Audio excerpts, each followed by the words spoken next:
वाहिगुरु जी का खालसा वाहिगुरु जी की फतेह। जीवन साखियाँ धन धन संत बाबा दर्शन सिंह जी कुली वाले। पुस्तक पूरन सोई संत लड़ीवार। भीखे शाहिए जथेदार बाबा जी की संगत विच आउणा। बाबा जी का गुरमत सिद्धांत नूं समर्पित जीवन देख के ते बाबा जी की महिमा सुन के पिंड अवान भीखे शाह नज़दीक बेगोवाल कपूरथला तो जथेदार महिंदर सिंह, जोगिंदर सिंह, प्रीतम सिंह कई वाला भी बाबा जी के दर्शन करने लिए आए। इस जथे नूं साधु महापुरखों की संगत की बहुत चाहत सी। बड़े साधु संतां की संगत की, पर खोज सी कि कोई पूरन जुड़िया होया साधु मिले। ज्यों भजन भी है चितवो मन आशा करो, जन का संग मांगो। बाबा जी के दर्शन किए तो मन को बड़ी तसल्ली मिली। तकरीबन सन 1982 में जथेदार महिंदर सिंह, जोगिंदर सिंह होरी बाबा जी के दर्शन करने लई आए। गुरफतेह की सांझ करके बाबा जी के भजन बिलास श्रवण किए। बाबा जी सारी संगत को नाम सिमरन की ही सिक्ख्या देते सन। उपदेश करते सन कि पुत असी समा भुंजा ना लईए। छिन छिन असी मौत वाल वध रहे हाँ, पर मनुख अचेत होया है। ये ध्यान नहीं करता कि समा गुजरता जा रहा है। पुत समा साँभ लईए, लेखे ला लईए। ज्यों बचन भी है कि बहती जात कदे दृष्ट न धारत, मिथ्या मोह बंधन नित पारच। माधवे पज दिन नितरानी, जन्म पदार्थ जीत हर सरनी रहाओ। बाबा जी ने विचारां की समाप्ति उपरंत सारी संगत को प्रशादा छकण लई बेनती की। जथेदार जी होरी प्रशादा छकण लई लंगर हाल वाल तुरे तो बाबा जी के कोल खड़े बापू तारा सिंह धौल कलां नूं कहंदे, पुत ये बड़े बहादुर सेवादार आए ने। पहले मिलाप विच ही बाबा जी ने इस जथे ते बड़ी बख्शिश कर दी। कुछ दिन बाद गुरुद्वारा संगतसर साहब घनूपुर काले विखे रात को चोर आ गए तो लंगर हाल विचों सारे भांडे चोरी करके लै गए। बाबा जी ने संगत को बेनती की कि भाई राती कोई भांडे लै गया, कोई लोड़वंद सी ते लै गया। जे हुण बर्तनां विच प्रशादा छकना है तो एक थाली ते एक बाटी सारे लै आयो। गुरु की संगतां ने गुरु के लंगर लई बर्तनां की बड़ी वध चढ़ के सेवा की। ते जिवें जिवें दूर दरेडे की संगत को भी पता लग्या, उन्होंने भी वध चढ़ के बर्तनां की सेवा की। वचन भी है आपे करता कारण कराए, जित पावै तित कारे लाए।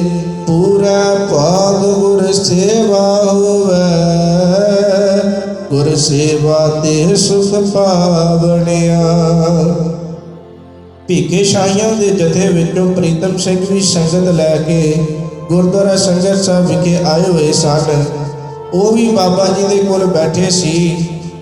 बाबा जी ने प्रीतम सिंह को वचन किया, पुत तू भी अपने नगर विचों घर परती एक थाली ते एक बाटी लैके आवी। कर किरपा जन सेवा लाए।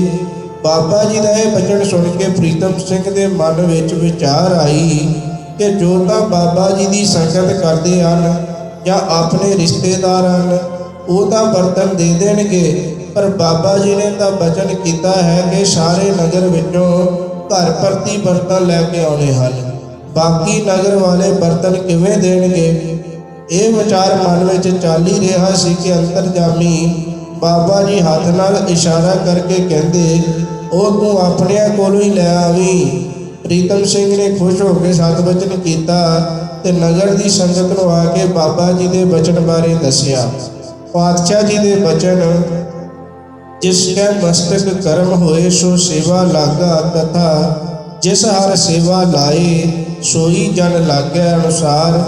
जथेदार मਹਿੰਦਰ ਸਿੰਘ ਜੋਗਿੰਦਰ ਸਿੰਘ ਤੇ ਹੋਰ ਸੇਵਾਦਾਰਾਂ ਨੇ 65 ਥਾਲੀਆਂ ਤੇ 65 ਬਾਟੀਆਂ ਸੇਵਾ ਲਈ ਇਕੱਠੀਆਂ ਕੀਤੀਆਂ ਤੇ ਸੇਵਾ ਵਿੱਚ ਹਿੱਸਾ ਪਾਇਆ।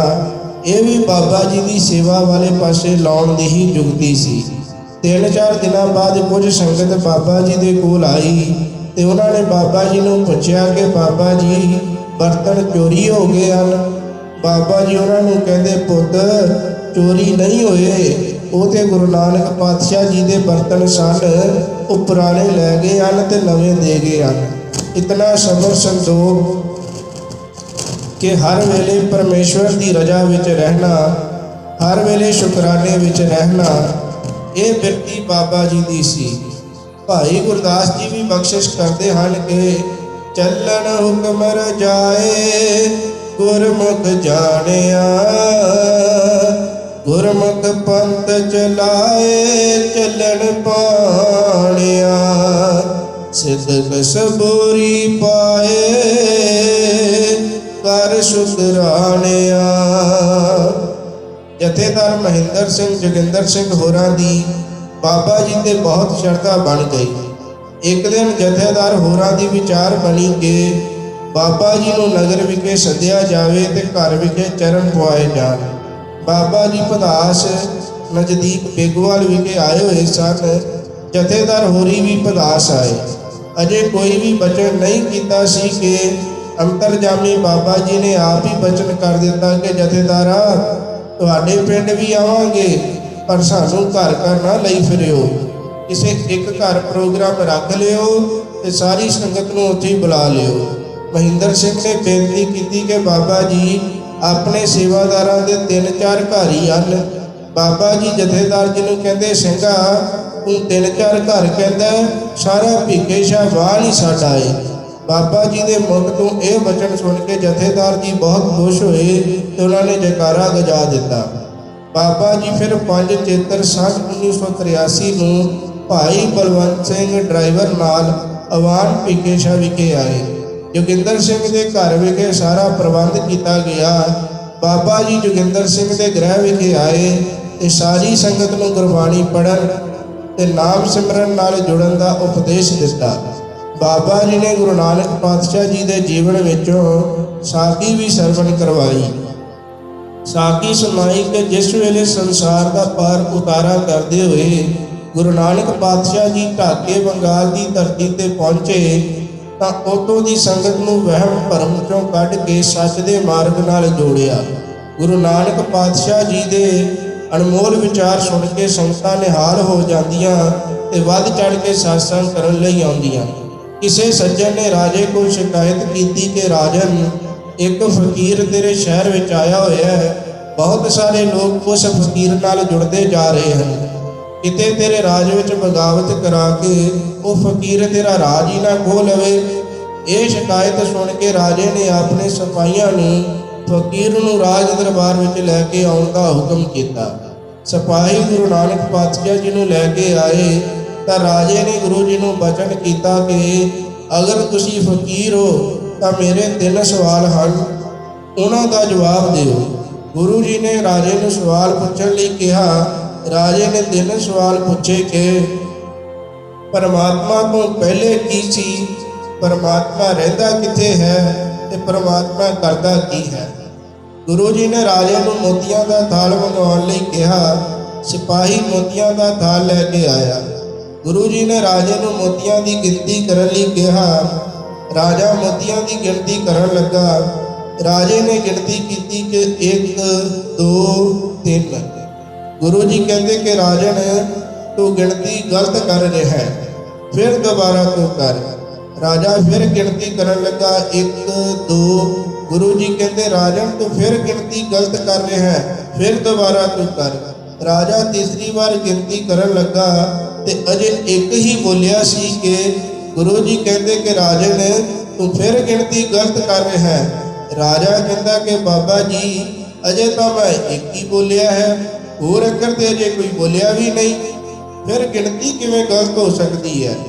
ਗੁਰੂ ਜੀ ਰਾਜੇ ਨੂੰ ਕਹਿੰਦੇ ਕਿ ਰਾਜਨ 1 ਤੋਂ ਪਹਿਲੇ ਕੀ ਸੀ, ਤੂੰ ਗਿਣਤੀ 1 ਤੋਂ ਸ਼ੁਰੂ ਕੀਤੀ ਹੈ, ਇੱਕ ਤੋਂ ਪਹਿਲੇ ਵੀ ਤੇ ਕੁਝ ਹੋਵੇਗਾ, ਉਸ ਤੋਂ ਗਿਣਤੀ ਸ਼ੁਰੂ ਕਰ। ਰਾਜਾ ਕਹਿੰਦਾ ਕਿ ਮਹਾਰਾਜ ਇੱਕ ਤੋਂ ਪਹਿਲੇ ਤੇ ਕੁਝ ਵੀ ਨਹੀਂ ਹੁੰਦਾ, ਇੱਕ ਤੋਂ ਹੀ ਸਭ ਕੁਝ ਸ਼ੁਰੂ ਹੋਇਆ ਹੈ। ਗੁਰੂ ਜੀ ਕਹਿੰਦੇ ਕਿ ਰਾਜਨ, ਜੇ ਇੱਕ ਤੋਂ ਪਹਿਲੇ ਕੁਝ ਨਹੀਂ ਹੁੰਦਾ, ਸਭ ਕੁਝ ਇੱਕ ਤੋਂ ਹੀ ਸ਼ੁਰੂ ਹੋਇਆ ਹੈ, ਤਾਂ ਪਰਮਾਤਮਾ ਤੋਂ ਵੀ ਪਹਿਲੇ ਕੁਝ ਨਹੀਂ ਸੀ। ਉਸ ਪਰਮਾਤਮਾ ਤੋਂ ਹੀ ਸਭ ਕੁਝ ਸ਼ੁਰੂ ਹੋਇਆ ਹੈ, ਜੋ ਬਚਨ ਵੀ ਹੈ ਅਰਬਦ ਨਰਬਦ ਤੁੰਦੁਕਾਰਾ, ਤਰਨ ਨ ਗਗਨਾ ਹੁਕਮ ਅਪਾਰਾ, ਨਾ ਦਿਨ ਰੈਣ ਨ ਚੰਦ ਨ ਸੂਰਜ, ਸੁਨ ਸਮਾਦ ਲਗਾਏ ਦਾ। ਗੁਰੂ ਜੀ ਨੇ ਰਾਜੇ ਦੇ ਪਹਿਲੇ ਸਵਾਲ ਦਾ ਜਵਾਬ ਦਿੱਤਾ। ਰਾਜਾ ਕਹਿੰਦਾ ਕਿ ਮਹਾਰਾਜ, ਹੁਣ ਮੇਰੇ ਦੂਸਰੇ ਸਵਾਲ ਦਾ ਜਵਾਬ ਦੇਵੋ ਕਿ ਪਰਮਾਤਮਾ ਰਹਿੰਦਾ ਕਿੱਥੇ ਹੈ। ਗੁਰੂ ਜੀ ਕਹਿੰਦੇ ਕਿ ਰਾਜਨ, ਦੁੱਧ ਦਾ ਗਲਾਸ ਤੇ ਇੱਕ ਖਾਲੀ ਗਲਾਸ ਲੈ ਕੇ ਆਓ। ਰਾਜੇ ਨੇ ਇੱਕ ਦੁੱਧ ਦਾ ਗਲਾਸ ਤੇ ਇੱਕ ਖਾਲੀ ਗਲਾਸ ਮੰਗਵਾਇਆ। ਗੁਰੂ ਜੀ ਦੋਨੋਂ ਗਲਾਸ ਹੱਥ ਵਿੱਚ ਫੜ ਕੇ ਦੁੱਧ ਫੈਂਟਣ ਲੱਗ ਪਏ। ਕੁਝ ਮਿੰਟ ਪਾਤਸ਼ਾਹ ਦੁੱਧ ਨੂੰ ਦੋਨੋਂ ਗਲਾਸਾਂ ਵਿੱਚ ਫੈਂਟਦੇ ਰਹੇ। ਰਾਜਾ ਗੁਰੂ ਜੀ ਨੂੰ ਕਹਿੰਦਾ ਕਿ ਮਹਾਰਾਜ, ਇਸ ਨੂੰ ਫੈਂਟੀ ਹੀ ਜਾ ਰਹੇ ਹੋ, ਇਸ ਨੂੰ ਪੀ ਲਵੋ। ਗੁਰੂ ਜੀ ਕਹਿੰਦੇ ਕਿ ਰਾਜਨ, ਇਸ ਦੁੱਧ ਵਿੱਚ ਇੱਕ ਵਸਤੂ ਹੈ, ਅਸੀਂ ਉਹ ਵਸਤੂ ਲੱਭ ਰਹੇ ਹਾਂ। ਰਾਜਾ ਕਹਿੰਦਾ ਕਿ ਮਹਾਰਾਜ, ਇਹ ਦੁੱਧ ਤਾਂ ਬਿਲਕੁਲ ਸਾਫ਼ ਹੈ, ਇਸ ਵਿੱਚ ਕੋਈ ਵਸਤੂ ਨਹੀਂ ਹੈ, ਤੁਸੀਂ ਨਿਰਸੰਦੇਹ ਇਹ ਦੁੱਧ ਛਕ ਲਵੋ।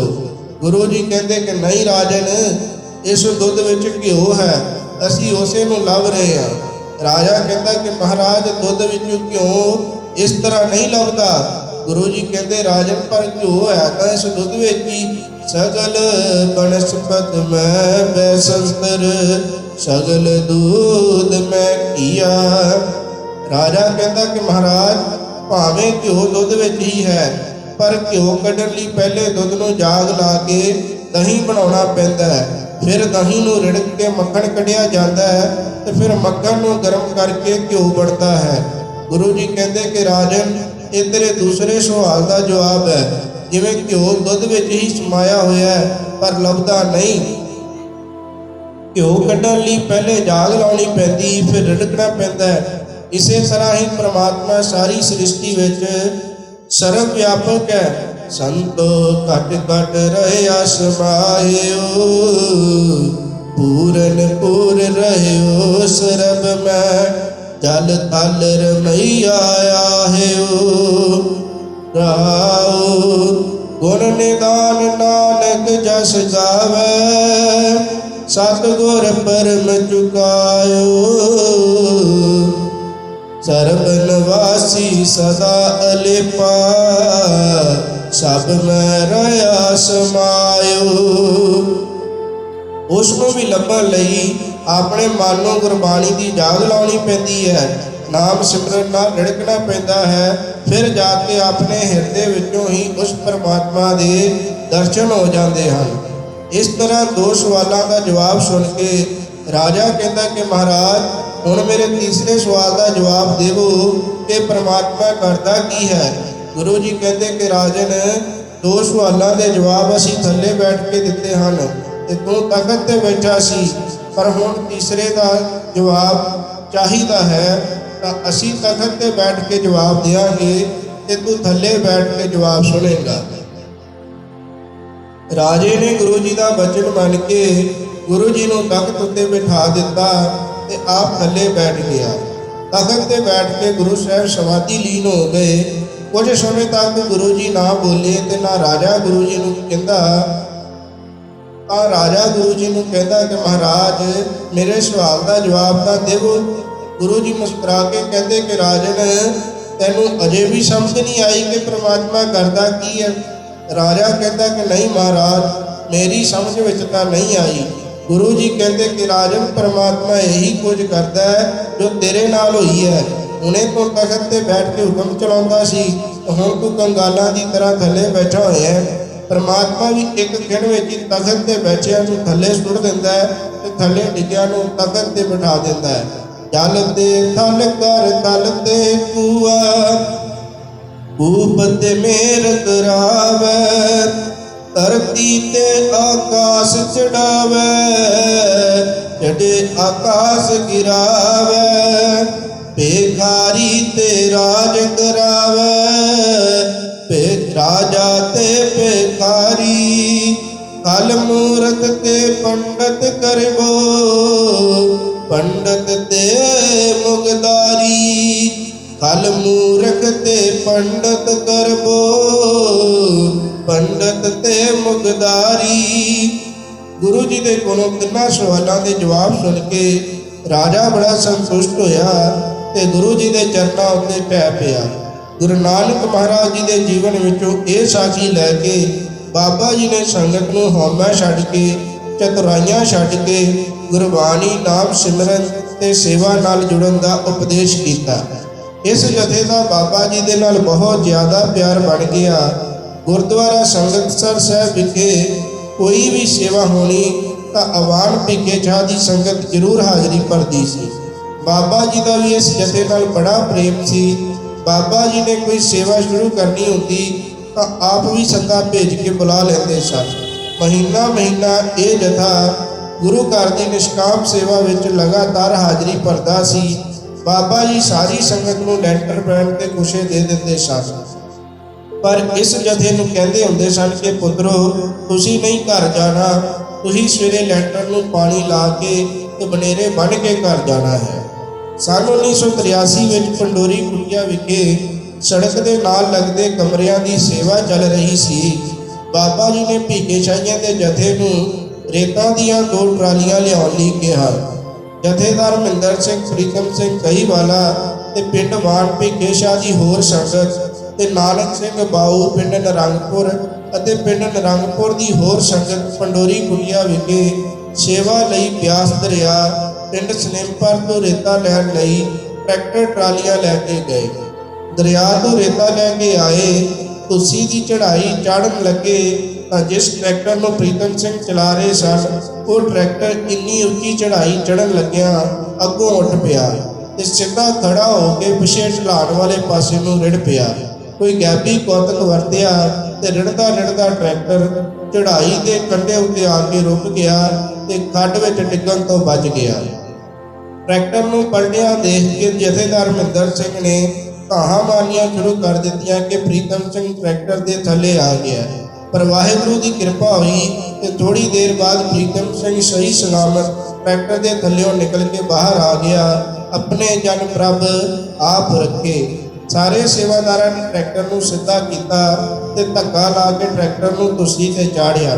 ये हादसा देख के पिंड सनेमपुर के भी बहुत सारे लोग उत्ते आ गए ते देख के बड़ा हैरान होए कि तुसी बच किवें गए हो। उन्होंने पूछा कि तुसी ये रेता कित्थे लैके जानी है। जथेदार होरां ने दस्सिया कि असी ये रेता बाबा जी पुलीवालियां के स्थान पंडोरी कुटिया विखे लैके जानी है। पिंड वालियां दे मूहों यही शब्द निकले कि फिर बाबा जी ने ही कृपा करके तुहानू बचाया है, नहीं तो इन्नी ऊंचाई तो ट्रैक्टर रिड़े तो किसी के बचन की कोई उम्मीद नहीं होती। ये पातशाह की ही रहमत है कि अपने दास को दे रखा हाथ।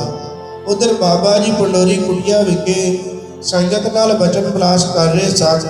जिस वेले हादसा वापरिया बाबा जी एकदम सारी संगत नूं कहंदे कि जाओ पुत्रो जाके सेवा करो। ਅਤੇ आप बाबा जी उस वेले उठ के कुटिया के अंदर चले गए। थोड़े समय बाद कुटिया अंदरों बाहर आए तो ग्रंथी साहब को गुड़ का कड़ाह बनाने लई कहा। जथेदार जी होरी सारी संगत नाल रेता लैके बाबा जी के कोल पहुँचे तो बाबा जी जथेदार जी होरां दे कोल आए तो कहते छाला लाउंदे आए हो ना, तुसीं बुढ़े का जोर देखते हो। जे 2-3 ट्रैक्टर के अगे चढ़ लेंदे 5-4 पिछों धक्का लाउंदे ते आपे छाला ना लाउंदा ते साडा बुढ़ियां का जोर ना लगता। जथेदार होरां ने खिमा मंगते हुए सतवचन किया। बाबा जी सेवादारां नूं कहते कि ये छाला लाउंदे आए ने, इन्हां नूं हुण रज रज के सेव खवाओ। फिर सारी संगत नूं गुड़ का कड़ाह वरताया। बाबा जी ने संगत में बैठ के जोगिंदर सिंह ते प्रीतम सिंह होरां दे जीवन साथी माता बचन कौर ते माता रवेल कौर नूं सारी विद्या सुनाई के अज जथेदार होरी सेवा वास्ते रेता लैण गए सी। चढ़ाई चढ़ाउण लग्या ट्रैक्टर पलट गया। जथेदार महिंदर सिंह धाहां मार के रोण लग पिया कि कई वाला ट्रैक्टर के थले आ गया। पर पुत जिस वेले ट्रैक्टर पलटन लगा ਕਈ ਵਾਲੇ ਨੇ ਵਾਹਿਗੁਰੂ ਦਾ ਸਿਮਰਨ ਸ਼ੁਰੂ ਕਰ ਦਿੱਤਾ। ਵਾਹਿਗੁਰੂ ਨੂੰ ਯਾਦ ਕੀਤਾ ਤੇ ਵਾਹਿਗੁਰੂ ਫਿਰ ਹਾਜ਼ਰ ਹੋ ਗਿਆ। ਜਨ ਨਾਨਕ ਗੁਰਮੁਖ ਧਿਆਇਆ ਮੇਰੀ ਜਿੰਦੜੀਏ, ਹਰ ਹਾਜ਼ਰ ਨਗਰੀ ਆਈਐ ਰਾਮ।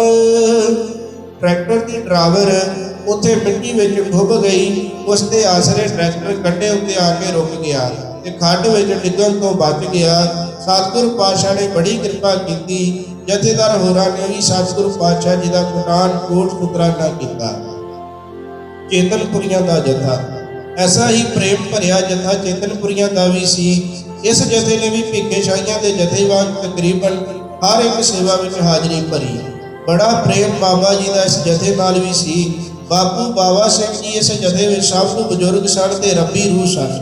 ਬੜੀ ਨਾਮ ਸਿਮਰਨ ਤੇ ਸਹਿਜ ਸੁਭਾਅ ਵਾਲੀ ਹਸਤੀ ਸੀ। ਬਾਪੂ ਬਾਵਾ ਸਿੰਘ, ਭਾਈ ਚੰਨਣ ਸਿੰਘ, ਭਾਈ ਦਰਸ਼ਨ ਸਿੰਘ ਭਲਵਾਨ, ਭਾਈ ਮਹਿੰਦਰ ਸਿੰਘ ਤੇ ਭਾਈ ਪ੍ਰੀਤਮ ਸਿੰਘ, ਇਹ ਪੰਜੋ ਸੇਵਾਦਾਰ ਪਿੰਡ ਚੇਤਨਪੁਰਾ ਦੇ ਸਨ ਤੇ ਬੜੇ ਜੁਝਾਰੂ ਸੇਵਾਦਾਰ ਸਨ, ਜੋ ਦਿਨ ਰਾਤ ਗੁਰੂ ਘਰ ਦੀ ਸੇਵਾ ਵਿੱਚ ਹਾਜ਼ਰ ਰਹਿੰਦੇ ਸਨ।